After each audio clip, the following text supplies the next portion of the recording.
Hi everyone, this is Masolite Visual. In this video, we're going to see how to document a project with ArchiCAD.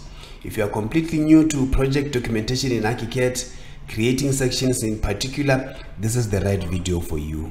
We will create this section you see on your screen effectively, putting all the details and prepare it for printing. Welcome back the returning viewers and subscribers. If you are new here or you have been watching our videos without subscribing, please do so. That's the only way you can support and grow this channel. If you find this video interesting, make sure to leave a like and share it. Download all the resources and project files used in this video on our Patreon memberships. The link is below in the description. Without any further ado, let's get started.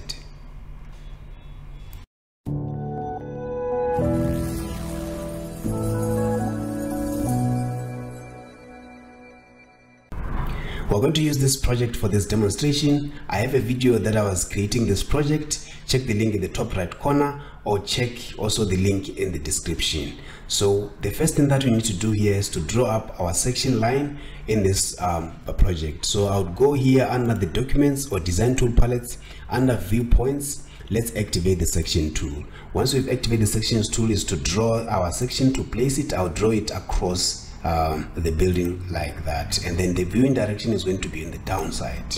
Once we're done with this, we need to make the section marker style to be the same as the elevation marker style. So what I'll do, I would select the section line and then open its settings. From the settings, we want to access the marker symbol and text section, and then let's change the marker style to circle 4. That is the same as our elevation marker. And then we move up to the marker section and then set the size to be 15 millimeters. You could change your pens to whatever you like, but in this case the pens are being controlled by the graphic override combination that is active on this moment. So I would hit OK to apply the changes. Once you are done with that, another thing that I want to change here, if you zoom in here, the section line cuts across the drawing. So sometimes it will have a kind of a negative impact to the drawing. So what I will need to do is to restrict the line to be just at the ends of the drawings. So I'll go back to the settings and then under the marker section, which is this area, and then I want to activate the segmented button. Once you've segmented it, and then you can come here and break the segment. Okay, once you are done, you could hit OK. It will restrict your line to be at the edge or verge of your drawing, of which I find it's a good way of representation. So once you are done with that, it's the time to open our section. To open the section, you could come here under the project browser and then open the section from there, or you could just right click and then open with current view settings. That will open our section, and to start the documenting work. So let's just wait for it to open.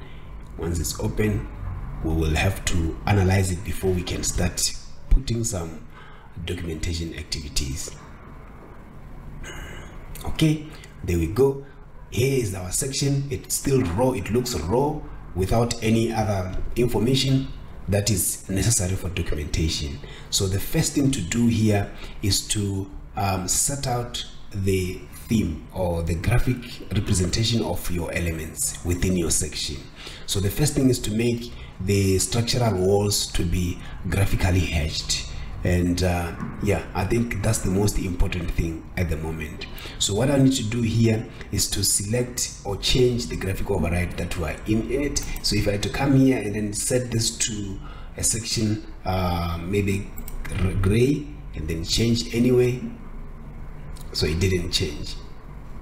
So I don't know why. Let's change to this red. You are changing the graphic override combinations of non auto rebuild viewpoint, manual rebuild. Oh, now I see, because the section that we've been using to draw, this is not a rebuild section or automated rebuild section. It means we have this elements as fields and lines. It's just the 2D section. So what you need to do here, if you are in this kind of situation, you need to go back to your floor plan and select your section line, open its settings.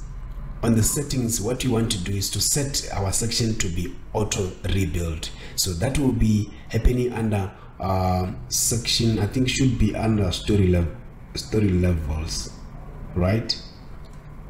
But before, okay, I think model attribute, no, not model attributes. Let's start with the general. So here is the settings under general. The status is the drawing. So if you click on this arrow, you'll see we want this to be an auto rebuild model.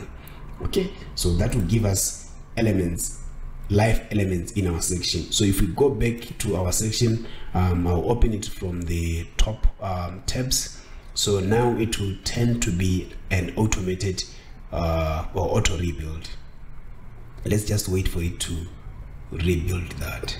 Okay, there we go. Now if you zoom in here, you can select these elements. You see the 3D elements, of which that's what I wanted. Okay, so like I said, you need to set the graphics representation of your elements according to what you want. In this case, I could see here there is a beam that is missing. I can see there's no beam here. What you need to do is to make sure that the beam is active. I would like to again to come here under the view map, because as currently we are working on a project map. So I want to advise you to and encourage you to always create your project drawings under view map, because here you could come and let's come here under section. If you open this section, you would see now we can define its parameters or its settings on the properties. So in this case, what we need to do here is to set a layer combination of this section that will determine all the elements to be active. So if you open your layer settings, I can come down here at the bottom. You could come and click on this menu for settings. If you see on the layer combination, we don't have we have a section layer, a section combination there that needs to be assigned to our section view. So this section controls the visibility of elements that we want to see in our section. So I would cancel this and then come here under the properties while the section view has been selected, and then open the settings. I want the layer combination for this view, which is basically the section, to be a section, right? And then I would hit OK. You could also set the graphic override combination right straight away from here, and I would go for the section black and red and hit OK to apply the changes. That now will give you the proper representation of, and make sure all the elements are visible that are necessary to be active here. There we go. We see now we have our beams back in our section because of that layer combination that controls the visibility of the elements within this view. Okay, so once we are done with that, there are a couple of things that we need to look at before we can think of throwing things here. If you look at this storylines, I don't think they're doing us justice in a manner that, because they cut right across our section. We want to maybe reduce the weight of it being that way. So the best way is to right click on the section view here and then open the section settings. On the section settings, what we need to do here is to go under the story levels. Under story levels, let's set the story levels line type to be a triple dash. That will reduce the weight on our section. And then I don't want to have the story marker on both sides as it is now. And I could also decide to get rid completely of this by just coming here and say none, because clearly we're going to have our own heights of our building. So we could say we're making the story lines to be triple dash so that they don't put more weight on our drawing. As it is, it looks better. And then let's go back again on the section settings to right click and then say section settings. What we need to do, I want to, like I said, to get rid of the other side of the markers, which is this side. So I would uncheck this marker storylines and then hit OK to get rid of this side. You could, like I said, you could get rid of everything in terms of the storylines and markers and then create your own new markers. That's basically what I wanted to tell you. So if you look at the scale now for our section, it's 1:100. We want to blow up this a little bit by using a scale of 1:50. To change this, we'll come back here under the properties and open the settings, and on the settings we want to change the scale to 1:50. That will give us a blown up details for our fields or hatching and elements. So let's just wait for the changes to apply. You will see the difference. There we go. Now our section is starting to look like professional drawing, as you could see. Another thing that would have to do is to think of the way we want the pen sets to of our material. So if we zoom in here, you'd see we have the cut elements where the section is being cut, and then we have the uncut elements where our doors or windows opening, some furnitures, things like that. We need to control the weight for this type of elements before we can even start throwing items or elements in there. So to do that, we could come back to I could control this by using graphic override combination, or you could right click and then go back to the section settings, and under model attributes or model appearance of your settings, which is this part, let's just stretch this down below here to increase this window. And then I would want to say uncut elements, I want them to be uniform uncut pens. Let's have them on a uniform pen, and then I'll assign this pen to be the lightest pen. Maybe let's go for 0.10 millimeters, which is this 161 pen on the color table. So once you are done with that, you would hit OK. You would see all the elements that are not cut changes to that line that we restricted. I see this as the best way to control your depth in your drawing. So another thing that we need to do here is we could go ahead and there are a lot of styles of representation in ArchiCAD. That's a good thing that I like about it, because you could do different styles of representation. We have this where our background is solid, and then you could see now our elements are dependent on the surface color of that particular element. So if you go back here and then you say section settings, we can add again under model appearance, we could say uncut elements, we don't want them to be surface color shaded. We could say we want them also to be a uniform pen and non-shaded. That's upon you. We could say that, or you could say you don't want to have that feel.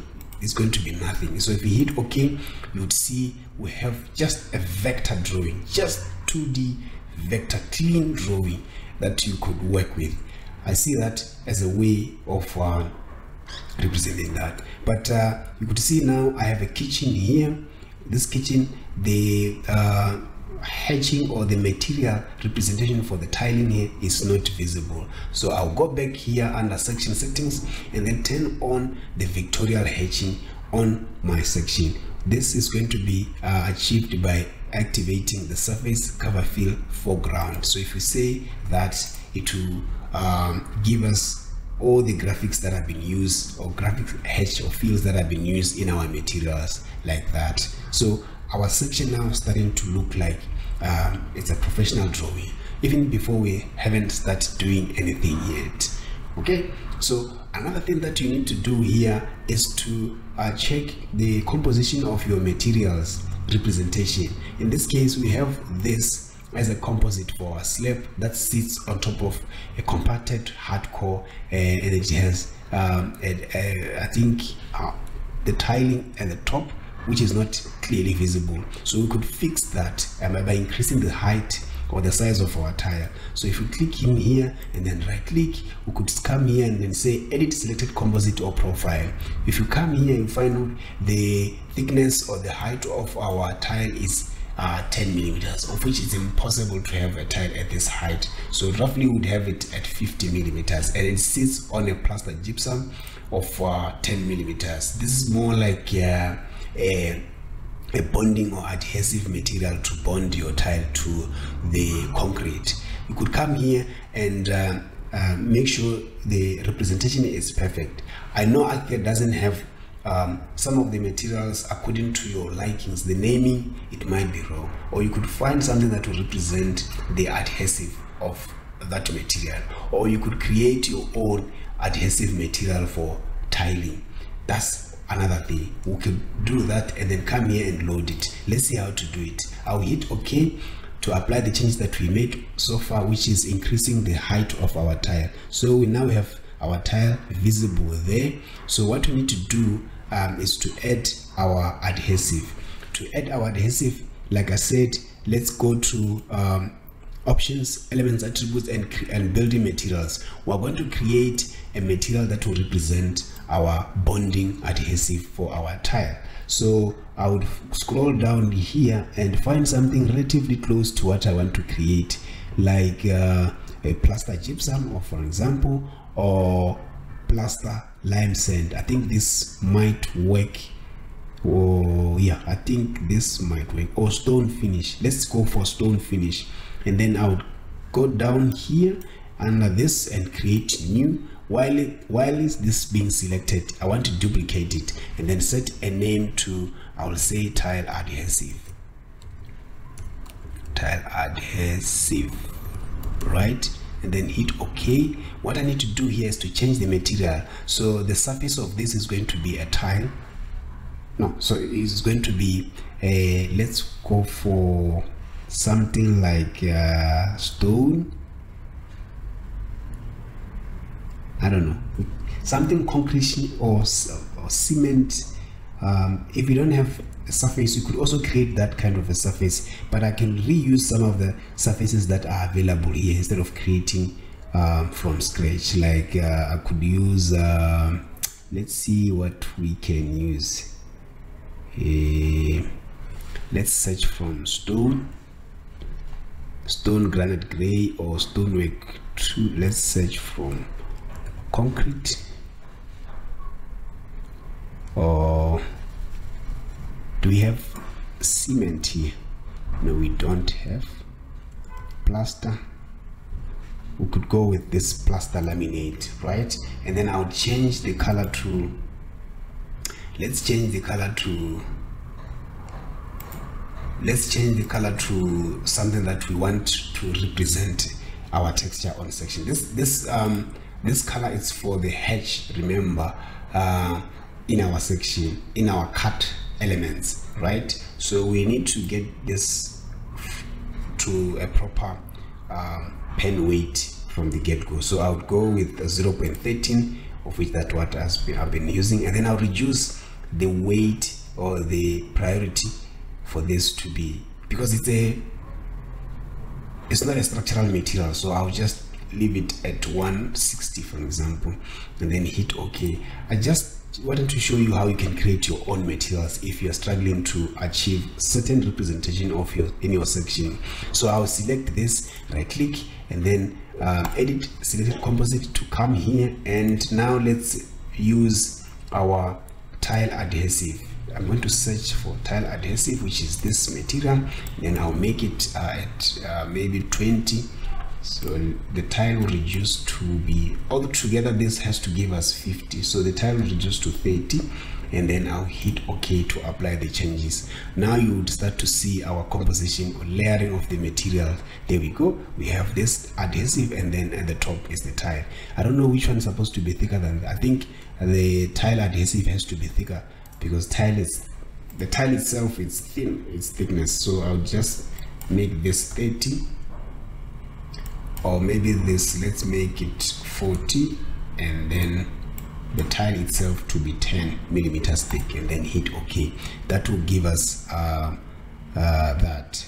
All right, perfect. It's correctly represented. That's what I like. And then things like here we have this apron paving. We need to add maybe a hardcore. The representation has to be accurate, guys, because at the end of the day, the section communicates the construction methodology of your elements. So in this case, we're saying this slab or concrete apron is sitting on top of ground without any some backfilling or hardcore material. So I want to represent that. To have a hardcore that is going to be backfilled and compacted with some certain grade. So I would select this, or go back to options and then element attributes. Let's get our composition windows, composite window, and then I'm going to create a new composition. I can create a new composition from scratch. Let's just create new and then hit on new here. This will be apron paving, concrete. All right, so and then make sure you are consistent in terms of your words, your lettering, and then hit OK. By default, you'll be given one skin to start your composition. So in this case, I want to start with that concrete. So make sure you use the same material as other elements. So I've been using this concrete structural for my concrete, and then it's right. I think I'll leave it at 100 millimeters thick, and then I need to insert another skin on top at the bottom for the hardcore. So for this I would use there's a soil. Let's just use the soil. I could go and create another material for gravel specifically for this if I want, but for the sake of this demonstration, let me just leave it here, and then I would use this. Let me just make it 50 for now. And then it's also important, guys, to understand how this line pens work on your cut elements that will later represent on your section. So what I'm saying here with this line, I'm saying this line is going to be line 1, which is 0.13. I don't think it's correct. I'll leave it at the moment. But for concrete, you want it to be thick. I will say this should be 0.35. All my concrete are at 0.35 millimeters thick. That's the line weight that I'm using, which is color 21 in your keyboard. So I would go for all this, and then with this line. Okay, so you could look by selecting the pen here, relate with the preview here. What exactly are you changing? So in this case, I know I'm changing this line. So if I select the concrete material itself, I know I change this vertical line. So I select this one, I know I select that one, and then all together enclose my concrete line. So I'll hit OK to apply the changes. Once I've set that, I need to select all these aprons and assign them that composite. Once you've selected it, change the structure to be a composite here, and then you could search for the newly created apron paving concrete. There we go. So I would want it to fill up to this brick. So let's measure this distance from here to there is around 150. So I'll right click on this while it's been selected, and then let's open sorry about that. So you could now you can't get that's another important thing, guys. If you selected two elements and then you want to edit their composite, it won't give you that option to edit. So if you have to select only one element to right click, then you could see now we have this edit selected composite feature, and then we come here, make this 150 because it's just a gravel, and then hit OK. So it will now be filled in to there. So if I zoom in here, you could see it goes all the way to there. So we have we have to cut now our F to reduce the levels here, so that it can allow us to have a proper representation for our hardcore. So to do that, I'm going to use solid element operation. Let's right click and then go for connect and bring solid element operation. By default, it will pick the selected element as a target, right? I need to select this composite or this element or apron as an operator, and then I'm going to just use subtract. Let's just use subtract. So it will clean up that area like that. So I could have done the same to this side. It will be as an operator, this will be a target, and then the operation will be just subtraction, and then hit execute. So that's basically that. Now that's how you clean up your construction methodology in your drawing and obviously representation is the key part of doing a section. I don't know, this could be a brick or concrete depending on what you want. So let's just make it concrete to be uniform, right? So I'll select this and then select all of them. Make sure the suspend group is active. I hope it will select all of them within the project file, but the best way is to do it on 3D. So we could just go to 3D here and change it that, so that we want to make sure these are the aprons that I was talking about. Okay, let's select this brick, select this one, and then suspend group, and let's change this to concrete structural. Okay, so I'm not worried on the 3D how it looks like. Let's go back to our section, because we are very interested in working on the section. You see now it's cleans up, and this is perfectly what I wanted to do. We could also apply the footing base for this, for proper representation.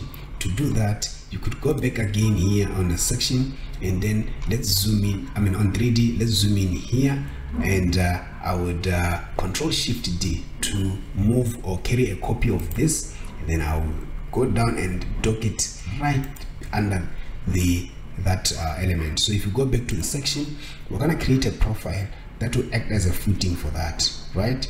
So I go to unsuspend groups, right? And then let's select this element and go to options, complex profiles, and I want to capture the profile of this. I don't know why it's not giving me an option to capture the profile, but I could just say profile manager, and then I could capture the profile for this. Okay, here is the concrete, and I have my line weight on screen active, so I want to switch it off because I want to deal with these points clearly so that I can see. I could go here under view on screen options, and then switch off true line weight so that I can have a clear picture of what I want to do. So I'm going to add a base for footing, so it could be just I'll Alt L to draw a guideline. Let me draw a guideline of maybe a footing of 100. Okay, a footing of 100. But anyway, I want the whole thing to be a footing, a base. So what I need to do here is to select this, and then let's add, I would use this offset edge to the side. Let's make it 100 this side, and then also make another 100 on the other side, right, like that. And then save. I would call it apron concrete footing base. Oh, sorry about that. Let's have it consistent. Footing, not fully foofing. All right, and then hit OK. This is important, guys, because the naming of this, you could use it to document as well for calling out or placing some annotation. So that is why I'm so particular on how I name these composites and profiles. It is important. So once you are done with that, you could come here under the under this components, and then assign whatever line pens you want. If you want here, I think it's best we do that. Let's say this is going to be uniform control, and then the pen will be 0.35. Yes, that's the pen that I want, 0.35, and then I would apply, or I will save, and then I could use it also with a beam tool. Let's just save again, and then let's go to 3D, and then make sure all these elements are being selected so that we can apply that. Let me just close off this solid element operation window. So to apply to these elements, we just hit apply while they're being selected like that. So let's go back to our section and see the changes we made so far. There we go. That's how I wanted this to be like.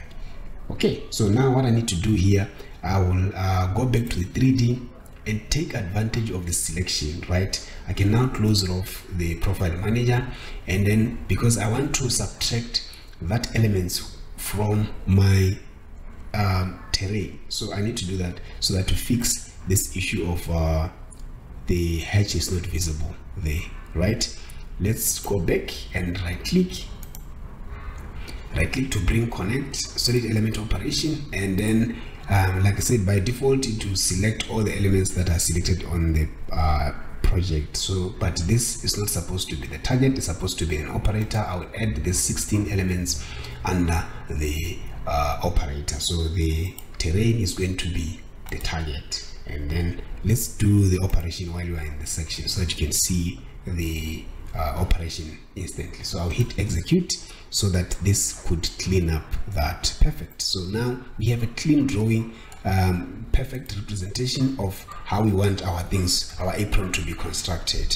So this is our ground level line that indicates the I think it's supposed to be, if I measure by M in your keyboard, it's around 200. So 00 is our finished floor level. So yeah, perfect. So we're pretty much happy with everything now in terms of the construction methodology of these elements. I'm pretty happy with everything. So now is the time to do the to place some labels. So we're gonna do this in different parts. There are labels for openings like doors and windows, and then there are labels for placing annotations to our elements, maybe calling out a specification for some certain element. We have different components in this section to communicate with whoever who is going to construct this building. So that is important. So I'll start by labeling all the windows and doors in this section, because it's important to reference a door and a window in your section with other drawings, right? Your schedules and all the likes. Okay, so let's do that. I would select that.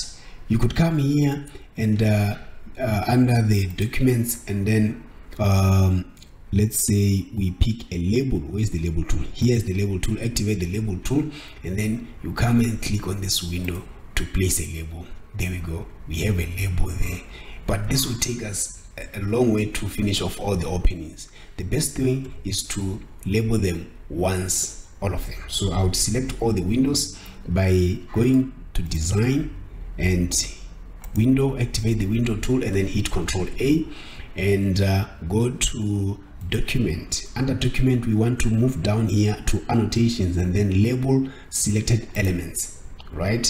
It will place labels to all the elements that have been selected, as you could see. Okay, so I think these two I'm going to get rid of them because I'll treat this as a one window, right? Yes, and then make sure you clean up these. I don't want to have clashing of information, so I would select this label and move it where there's clear, a clear area. Same applies to these ones. I'll just select them and pick points, pick one of the points and then drag by using the drag tool from the pet palette. Okay, I'll do the same to this ground floor windows. This one I'll just move it here, and this also, it is important, I'll move it there, or maybe to be consistent, let's move it to the other side, something like that. Okay, now we have our windows label placed. We need to have our doors also placed, so I'll select all the doors. I could quickly use Shift Hold to add all the elements to the selection, and then go back to documents, annotation, and label selected elements. So there we go. We are going to do the same exercise by moving the label out of being cluttered with other elements. It's important, guys, if you were to leave this the way it is, and yes, for small project it won't be, I don't think it's a big of a problem, but if you're dealing with a big project, should be fixing all these discrepancies. Okay, if you're happy with the overall placement of your labels, you could now, what I need to do here, I want to differentiate a window label and a door label. as you could see on the, let's see on the floor plan, do we have them different? Yes, on the floor plan we have them different. As you could see, for door we're using a circle geometry, for windows we're using, is it a hexagon geometry? Let's go back and achieve that. So for windows, let's select all the labels for windows, just like that, and then I'll open its settings. On the settings, by the way guys, in order for you to achieve this kind of label, you need to let me just run you through the settings, how I achieve this, right? So if you go here under the symbol label custom settings, click on that and then move back to the first page. So let's move on to the second page.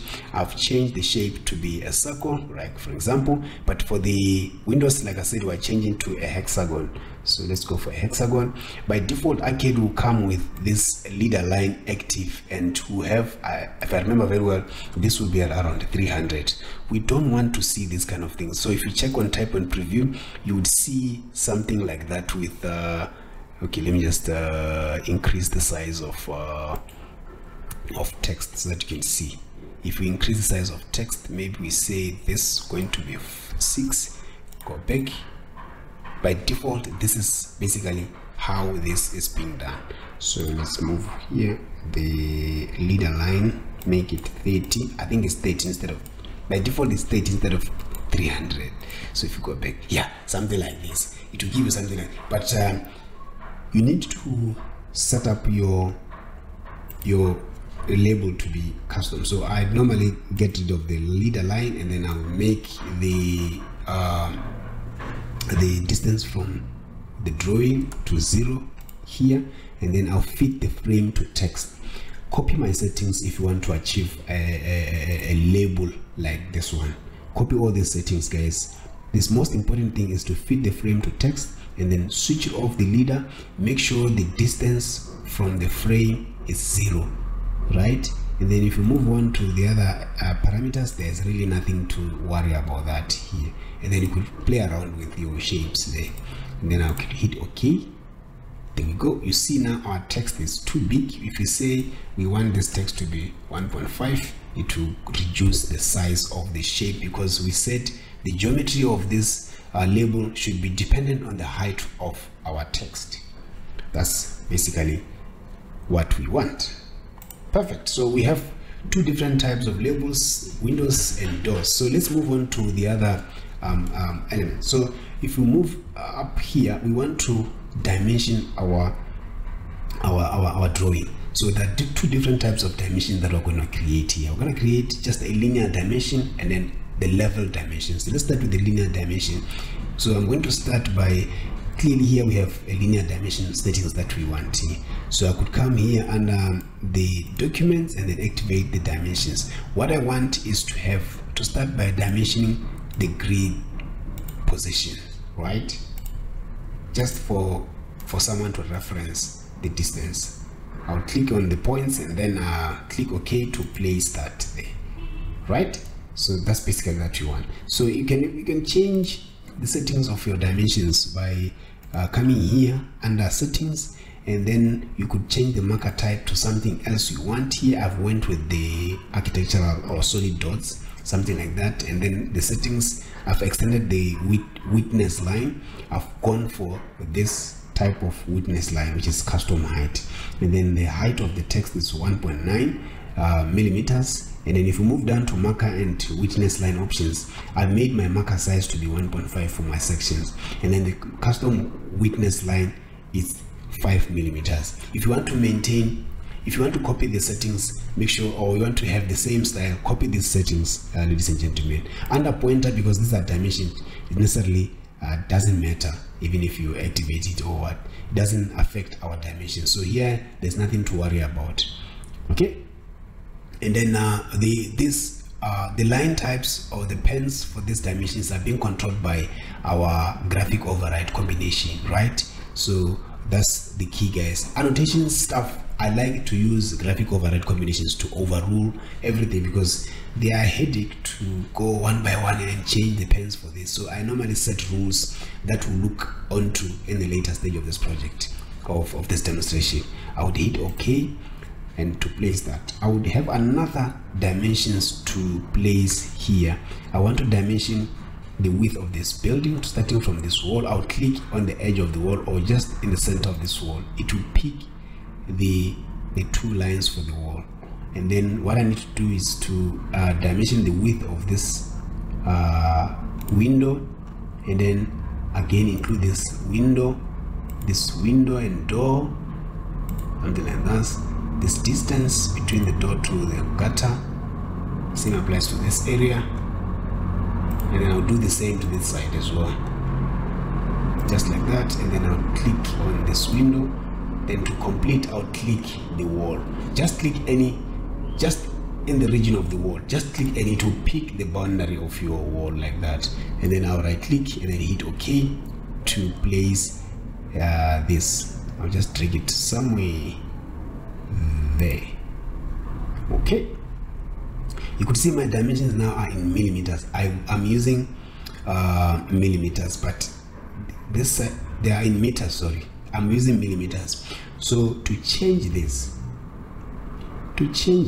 you have to go to options and project preferences, then under working units or whatever calculation units or dimension units. It depends on where you want to start, because at the end of the day you can achieve, once you open this window, you could achieve everything in one window. So the most important is to set your units to millimeters, right? And then it depends on your region, guys. Dimension standards or working unit standards are region based.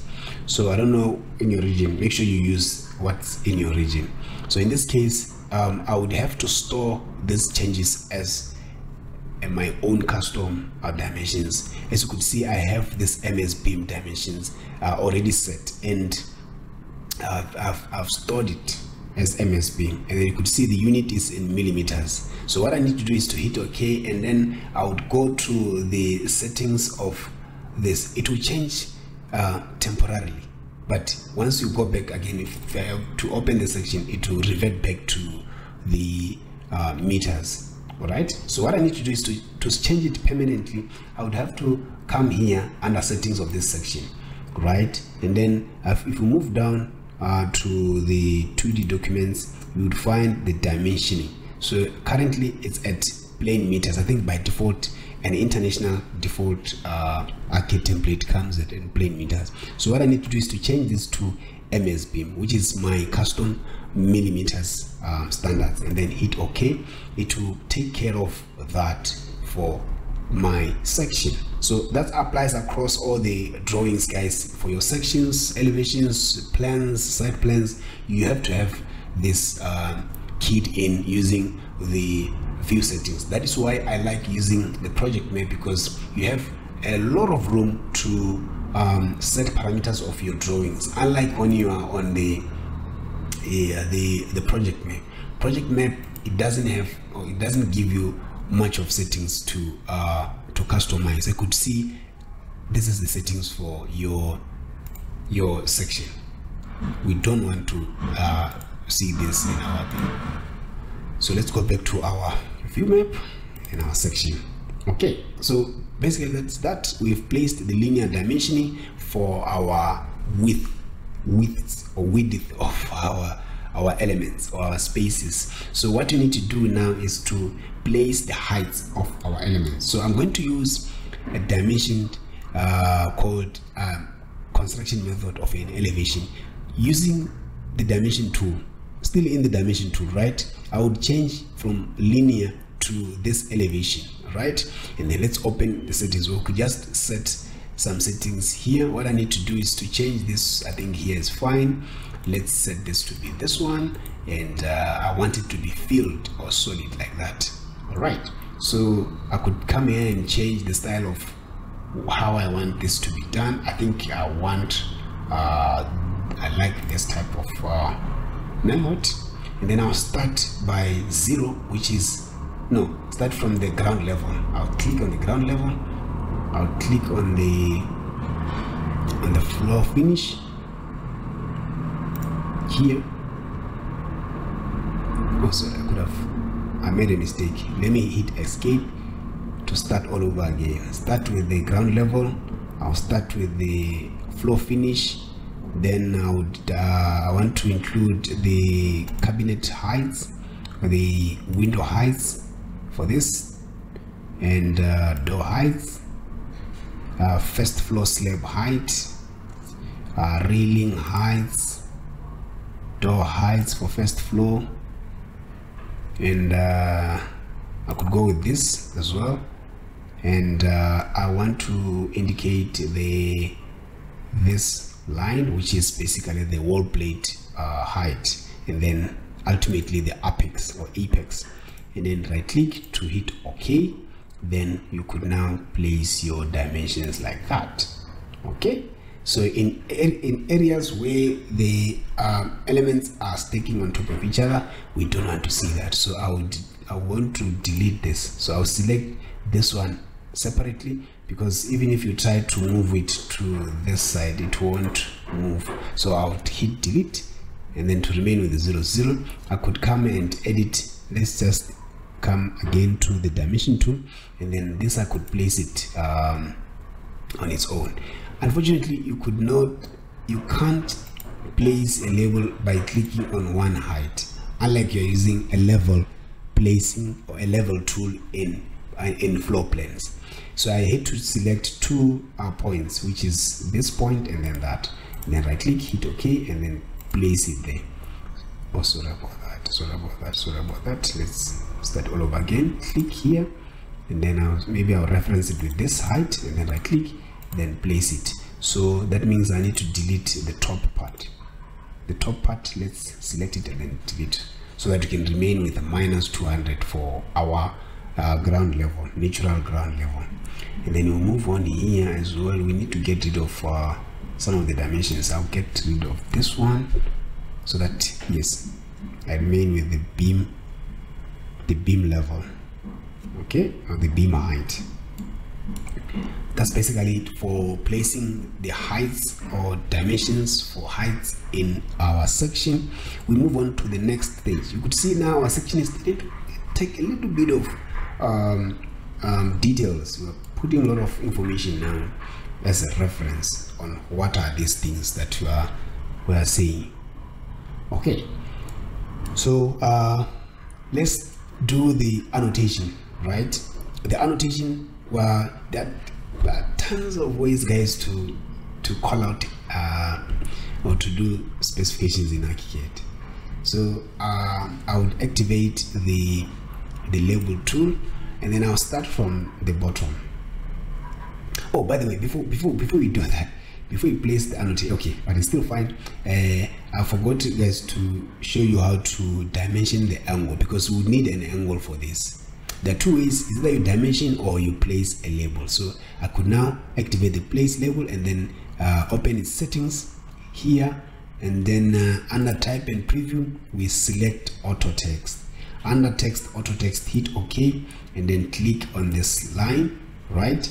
By default it will pick that, because it's not by default, it's because it picks the previously done command. So what I need to do is to select this label, double click on it to do that, and then we're going to insert auto text here, and then we want to find, because we're dimensioning or we're calling out the angle or the pitch of this roof. So I'm going to search for pitch. There we go, we have roof pitch here. Let's move down here, down below, and add. So you could see now it gives us a pitch of this roof. And then I would go back to some documents here, and then activate angle dimension. Under angle dimension, there's really not much of settings to play around, other than just making sure that it's going to be the same style with the other dimensions. So I would come here and then click on this point, and then I'll go this side, click on this corner, and then click on again on this point. Once you are done, you go back to the first point you started. Make sure you're gonna have to have 4 points, and the point where on each the angle is positioned is the point that are gonna have 2 points. You're gonna have to place 3 points and then come back and click to add the 4th point there. So that means now it will give us a chance to place our label. I repeat this, guys. let me repeat, because I know for some people, most especially if you are new to this angle dimension, it will give you problems in terms of dimension. It won't happen because the idea or the rule behind this tool is to specify the angle position first, or the corner where the angle is being pushed by clicking like that, and then choose the lines that define your angle. In this case, they are this. Once you are done with defining the lines that define your angles, you go back again and click on your angle point, and then that's when you can give you the hammer cursor to place your angle. So we have 110 degrees, which is this angle, right? And then it's, so like I'm saying, you could have this on solid dots, but for now let's just leave it the way it is, because this is just an angle. Okay, so I have place this pitch. Let's just select this label, and on the pet palette, let's use this stretch. Let's use this stretch command and then stretch it all the way to here. Okay, and then now make sure the justification on your info box here, if you scroll down your mouse backwards, you would get this justification or the alignment of your text. I want it to be on the left side, because that's where I'm going to start. All the rows of my annotation is going to start on the left side. So I would open its settings, and then I want this line to be straight. Okay, let's make the line to be straight. Come here under pointer and then set this angle to 0, and then hit enter. It will now make it straight like that. Okay, so I would move on and add other specifications for this material. For this, what I'm trying to say, this is a composite. It's a composition of different materials. So you would want the guy who is going to construct this to understand this layering of information.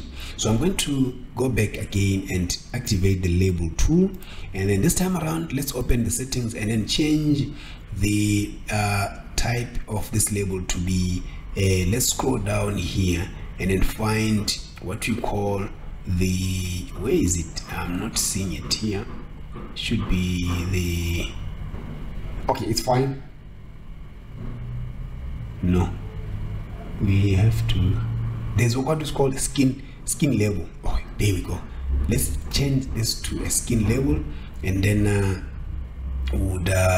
let's hit OK, and then we're gonna place to this element. You see, now we have the list of materials that are being used to come up with this element. We have a 50 millimeters plywood, 200 insulation thermal break, 50 millimeters of steel structural. These are the information that is being derived from the composite. So if I to select this and then right click and then edit, select composite profile, this is the material that is being called, and this, they are being called by their names from the building materials. All right, do you understand? So if I to go back here and say I want to edit the name of this plywood instead of just a plywood, and let me say go to options and then element attributes, open building materials. While, because I've selected the element here, ArchiCAD will highlight the materials that are for that element. For example, this is the plywood. If I come here and then say, instead of saying just plywood, and I could be specific. For example, if it's an MDC, whatever, blah blah blah. I just want to show you how you can do this, guys. And then if you say OK, that will be captured on your label. So if you hit OK, this will be captured in your label. So the naming of your building materials, the naming of your composition, the naming of your profiles, it's very key, guys. For example, if you move down to this area here, while I'm still in this topic, so if I had to again open, let's just activate the label and then open the settings. This time around, let's find a composite or profile name. So if we hit OK, if I had to click on this, and you'd see it says apron concrete footing base, because that's the name I've saved this element with knowingly that I'm going to use this to annotate. So it's important, guys, to understand that. So in this case now I have to change the type of label to be as the same as this one.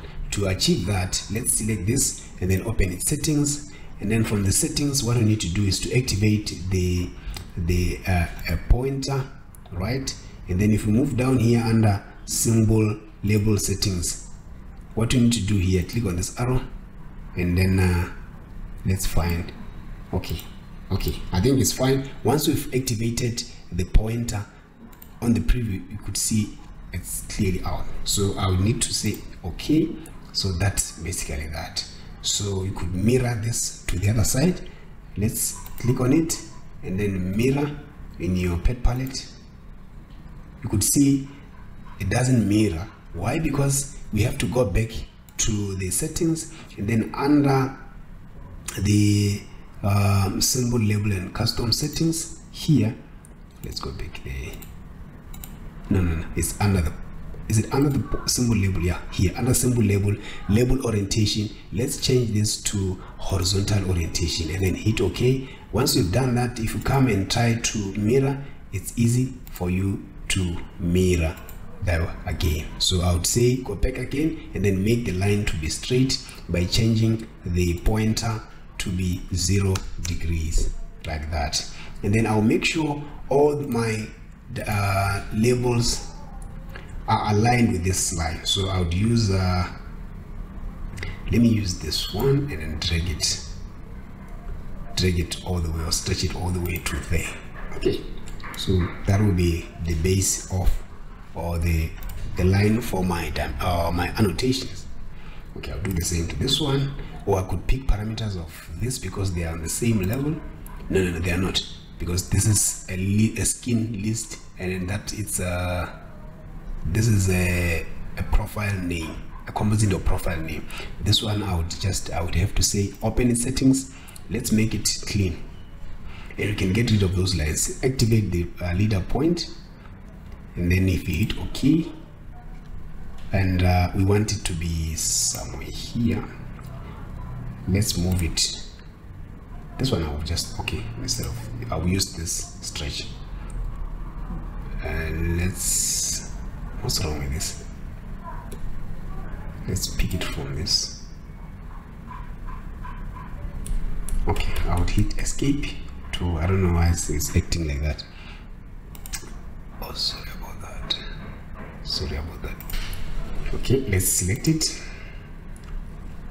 Select the label. Yes, there are two different types of selection, guys, for a label. So let me just zoom in so that you can see what I'm trying to explain here. So there is this first selection, and then there's a second selection. First selection is whereby you just select the boundary of your element, and then that allows you to just pick and then move your element without affecting the leader. The leader will be positioned or sticked to the element that you are annotating. That's basically what I'm trying to explain here. You see, I can only move the information, but the pointer or the leader is still stuck on the element. But there's another selection whereby if I now to add, if I to select it from the leader here, it will add these points. That means now if I to move it, it won't be restricted to the element. So okay, let me just go back. If I to move it here, look, by using this move, you see now I can just move it the way I want. All right, so I want to use this, and then I can just move it on a position that I want, but without affecting that. Okay, so I think I would have to come here under settings, and let's make the orientation to horizontal, so that I want to flip it to this side. Let me flip it to that side. I would mirror like that. But in this case, this leader or this annotation is it's associated to this element, but I want to position it from this roof. So I'll pick parameter of this, and then apply it on this one. Yeah, and then get rid of this one, delete it, then select this. Let's pick this one and position it here, something like that. Go back to the settings. I want to get rid of these lines. I just want to have a raw text without these horizontal lines, and then make this the leader 90 degrees or vertical. So I would come under symbol and blah blah blah, under leader, sorry, and then set this to be 90 degrees. Okay, and is it 90? Yeah, I think 90 will work, or maybe 0. And then let's move down to get rid of those horizontal lines, and let's come here. It says show header text, show thicknesses, show units. These are the things that we can display in our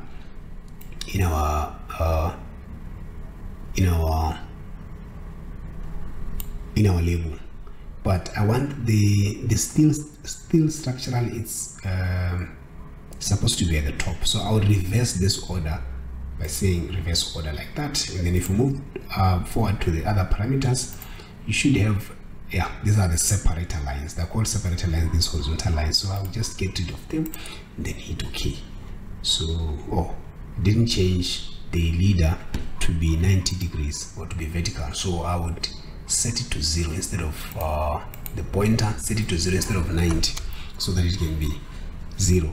And then if I move it up, wow, I don't know why it's refusing. Let's go back again. I don't know why it's refusing to be all right. No, I think it's the type that I've used. So if I use this one and then say 90, should be fine. Right, there we go. Perfect. Okay, so now we can carry on with our annotations. So my annotation is going to be different, guys. Varying, it's going to vary depending on the element. Okay, so for example, let's move on to the other element. I'll pick parameters of this leader or this annotation, and then I want to label this finish, right? So let me select this line, select my annotation, move it like to here, and then instead of using a pitch this time around, I'm going to find, for this element, I'm going to find the name for the library part. Okay, so let's click here on the auto text and then search for library part name. Okay, and then add that, so it will give you the profile sheet 26. So if it was labeled, so that we know this is a profile. Sorry about that, guys. Yes, guys. Like always, I'm doing my videos on construction site, so there will be a background noise coming from the machinery. So I think I would move it. Let's Control D to move it closely relatively to that one, and then I can stretch this. This doesn't affect the association of the label with the element. So if I hover my cursor on top of this, you could see now it highlights the element that is being associative to. That's one thing I like about this, using this labeling in ArchiCAD. And then let's move on to the other one. I'll pick parameters of this. This time around, I'm going to do also this vertical profile sheet, because I know they are on the same library. And then the other one is this beam. The beam, I'm not going to use a library part name. Let me just stretch it to there. I'm going to double click on this text and then insert auto text. I'm going to use a material, building material. So let's find building material. Where is building material? Here it is, and then add. So it's going to say concrete structure, of which that's what I want.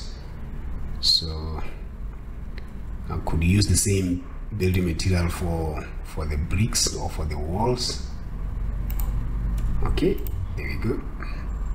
And then move it to there.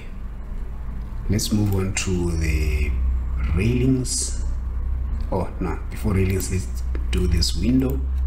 The window, this I'm going to use let's create a little bit of space between these two, something like that. You could have a system you're following of placing your element, your annotations. Maybe say, okay, I want the distance between this line, so this elements to be consistent, but that one is. And now if you want to produce high quality drawings, those are things that you should be looking at. Okay, so like I said, for window, I want to use the surface finish for that, to call out that material, because that's what you do for windows, right? So I'll double click on it and then open the auto text. Let's find for I would say surface.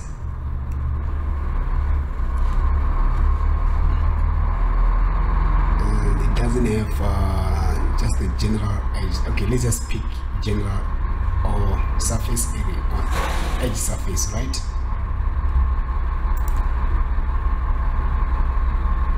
Let's see. Oh, sorry about that. I've added twice. No, it's not working. Go back, add, let's say Windows. Yeah, I need to say Windows surface, right? Here we have let's pick between, okay, opening surface. No, I'm not looking for area. These are all areas.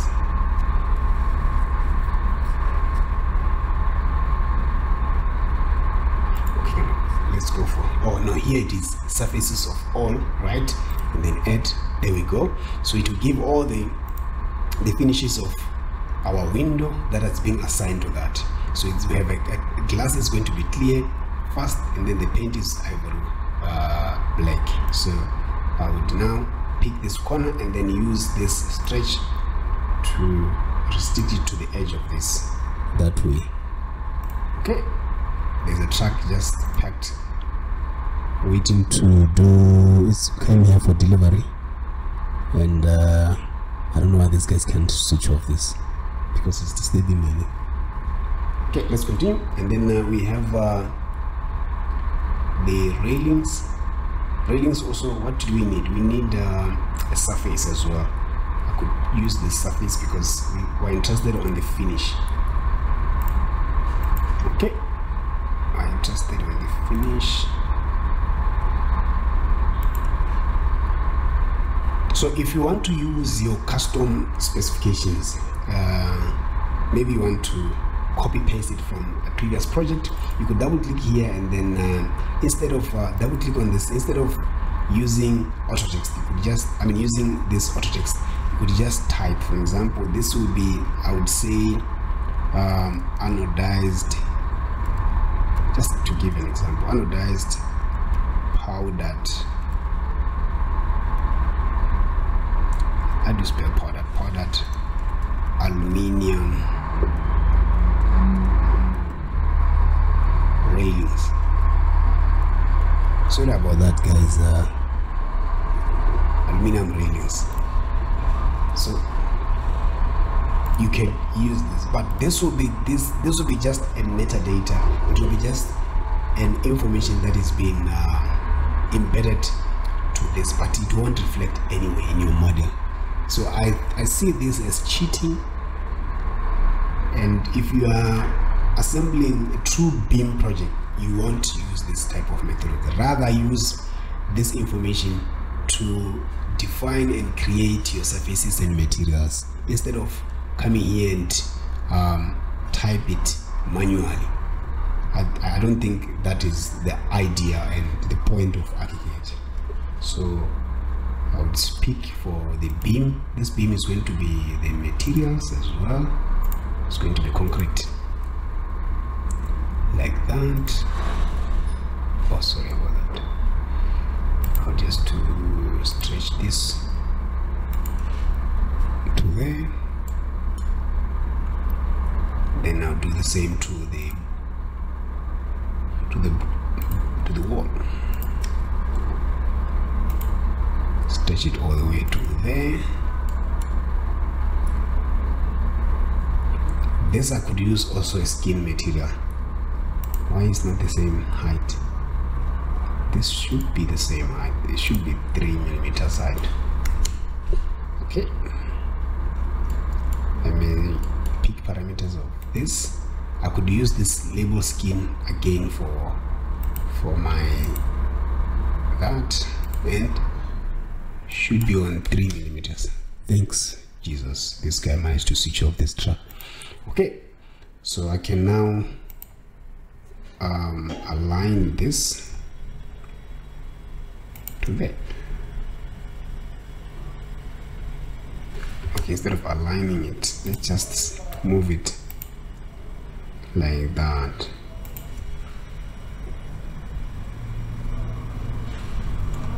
All right, and then I would have another composition for the slab. Let's drag it down below here. Sorry about that. I need to have this 100, or I could before I move it, let me align it with this.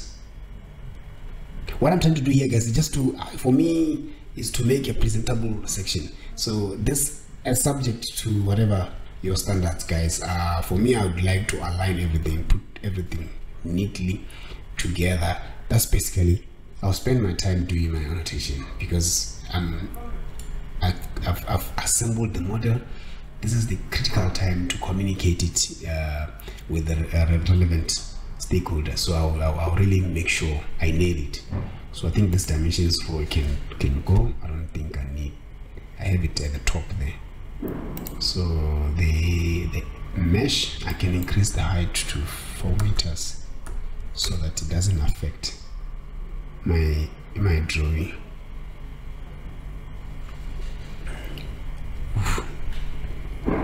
This laptop now is starting to complain.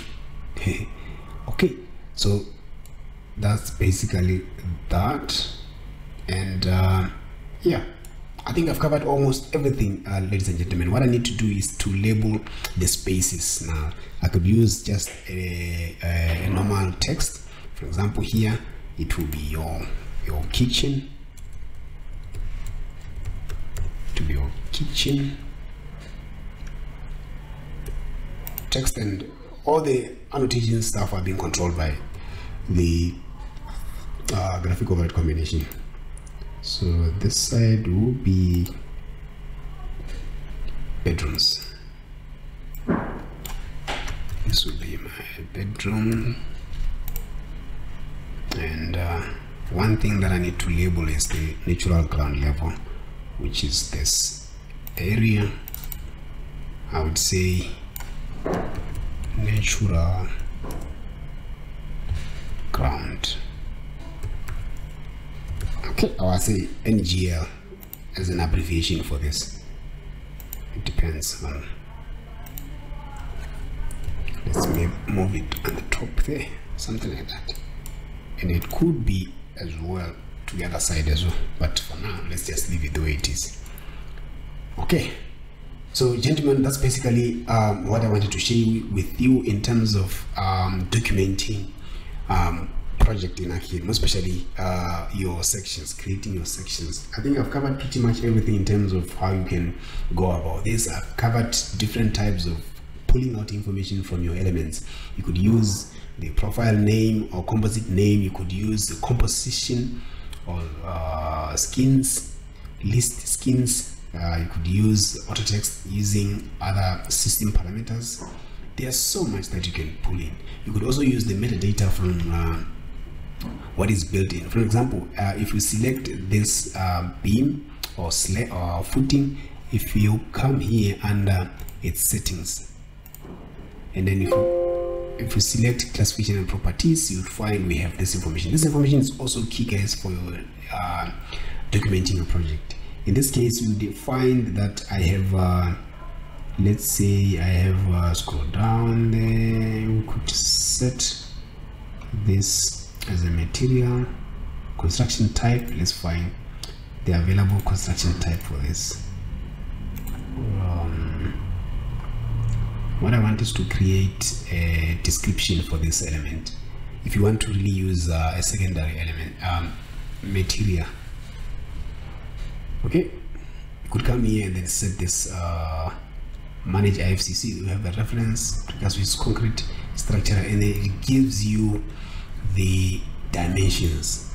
I see this is a perfect you see this information. It's very important because it calculates you the dimensions of your footing. So let's see how we can bring that information to our label. So I'll pick this, then place to our element. Let's move in, let's drag it to there. Maybe we can move it right on top there. Okay, if we double click on the text, okay, make sure this arrow is active. Double click on the text, and then let's hit insert auto text, and then let's find for, I'll minimize all this. Let's find for classification. Properties, sorry. Go for properties, and then that information was under, I don't know, it was under, yeah, let's find, I think it was under the main construction. I forgot. We can go back. We can go back.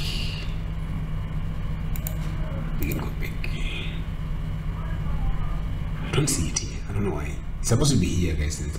But anyway, I would have to come back and show you what I meant for that. Okay, thank you guys for tuning in to this far. I really appreciate your effort, your attention, guys, to this, and I hope you've learned something from this video, guys. If you've learned something, you find this video interesting, make sure to share, like it, share with anyone that you think will benefit from this kind of information, and make sure to download this project file on the description. The link is on the description for our Patreon membership. It's just a cup of tea, guys, in order for us to keep on producing these videos. So just enroll or subscribe for our membership, for our Patreon membership, so that you can receive this kind of information in weekly basis. We normally do it twice a week, most especially on Tuesdays and Thursdays. We have something that we email some resources and project files. So yeah, I'll see you in the next video. But don't forget to subscribe if you haven't, guys. Please subscribe and hit the notification bell. If we upload a new video, you get notified. And then check our BIM resources again. We have project templates, ebooks, courses, details, objects that can really optimize your workflow instead of recreating things from scratch. The idea for us is to train and then also support you with these resources to really and make sure that you get your benefit of your value. So that's the most important thing at the moment. I'll see you in the next video, guys. Bye bye.